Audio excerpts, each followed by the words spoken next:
그다음에 이제 마지막으로 이 선거구 획정 문제인데 다수 대표제에서만 문제됩니다.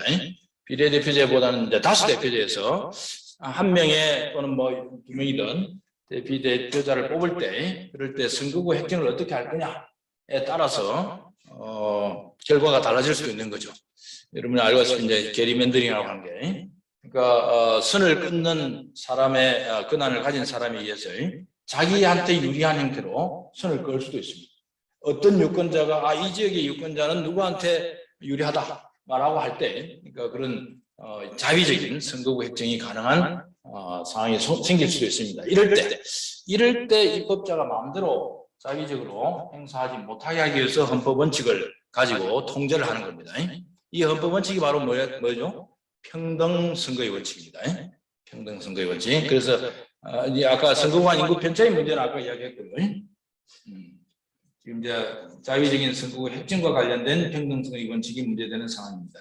이건 뭐 과거에 게리맨더링이 나온 유래고요. 이게 우리의 경우에도 이제 이 이슈가 하나 헌법재판소에 의해서 두 개가 있었습니다. 사건이 98년도가 지금 강화군 선거구 획정 사건이 있습니다.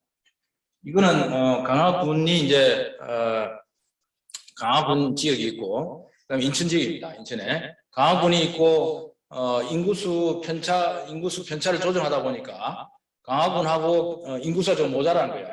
한 선거가 되기에는. 그래서 좀 떨어져 있는 계양 1동이네.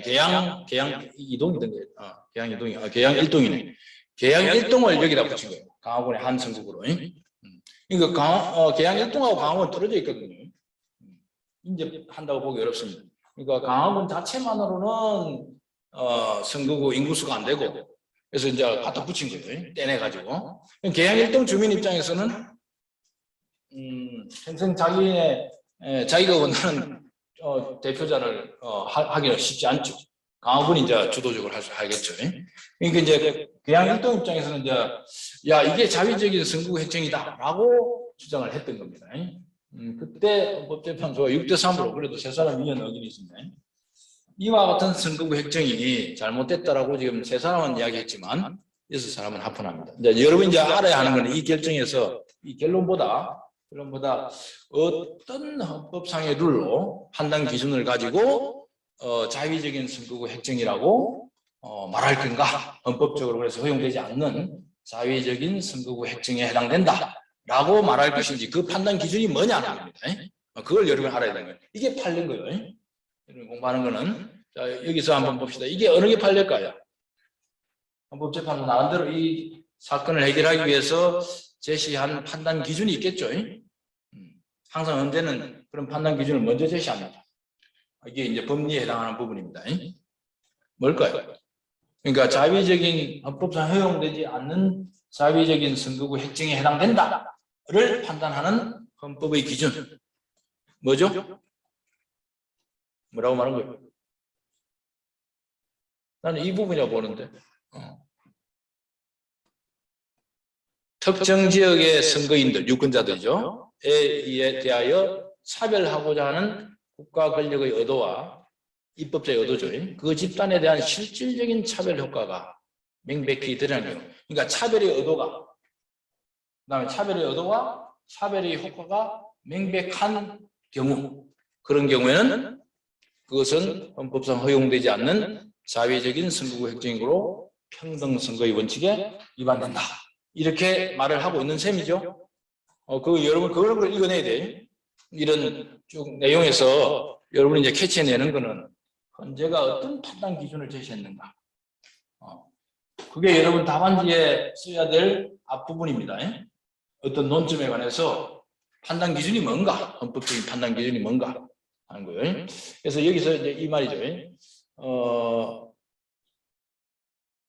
특정 지역의 선거인들에 차별을 하고자 하는 국가의 의도와 그 집단에 대한 실질적인 차별 효과가 명백히 드러난 경우에는 그 선거구 획정은 입법자의 선거구 획정 권한은 입법자가 가지고 있는 건데 그 한계를 벗어난 것이다.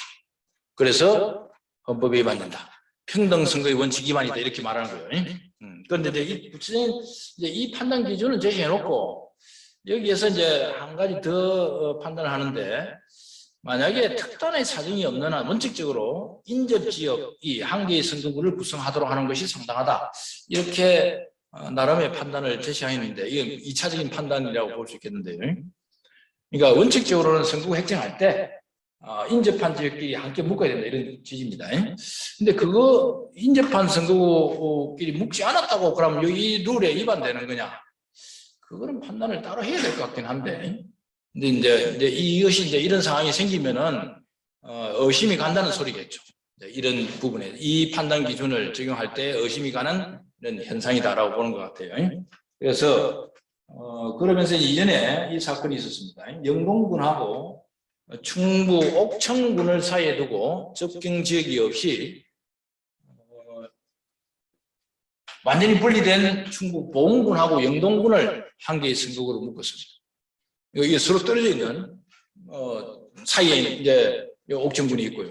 그러니까 서로 인접되어 있지 않은 두 개의 어떤 군을 하나의 선거구로 묶어서 한 것에 대해서 이거 자위적인 선거구 획정이다라고 위원 결정했습니다. 이게 그래서 이게 아까 난 판단 기준을 충족했는지 어떤지는 모르겠는데 원칙적으로 인접해 있어야 된다 이렇게 지금 현재가 지금 보고 있던 거고요. 그러면 특별한 사정이 있으면 그러니까 이거 분리시킬 수밖에 없는 특수한 사정이 있는지를 따져서 그 사정이 어느 정도 합리적으로 설명이 된다라고 싶으면은 그거는 분리되어 있다 하더라도 자위적인 선거구 획정이라고 보지 않는다 하는 논리입니다. 취지입니다. 그래서 여기에 이제 이 강화군의 경우는 합헌하는데 강화군은 이제 당시에 배경이 아까 2대1로 편차가 조정되면서 헌법재판소에 의해서 조정되면서 인구수를 조정하다 보니까 강화군 단독으로는 한 선거가 안 되는 거예요. 그래서 조금 멀리 떨어져 있는 계양 일동을 갖다 붙여서 한 그런 특별한 사정이 있다 뭐 등등 해서 합리적으로 이건 차별의 의도가 있는 게 아니다 라고 보는 거죠. 그래서 평등원칙 위반이 아니다 이렇게 지금 이야기한 겁니다. 물론 그럼에도 세 사람은 의견이 있었습니다. 자, 여기까지가 지금 평등선거의 원칙 관련해서 선거구 획정과 관련된 평등선거의 원칙에 적용된 두 가지 상황을 지금 이야기했습니다. 하나 뭐였지? 선거구 획정에 있어서 인구 편차의 문제. 또 하나 뭐? 선거구 획정에 자위적인 선거구 획정의 문제. 이 두 가지가 있습니다. 그래서 판단 기준이 뭐다 하는 걸 여러분이 알고 있어야 돼.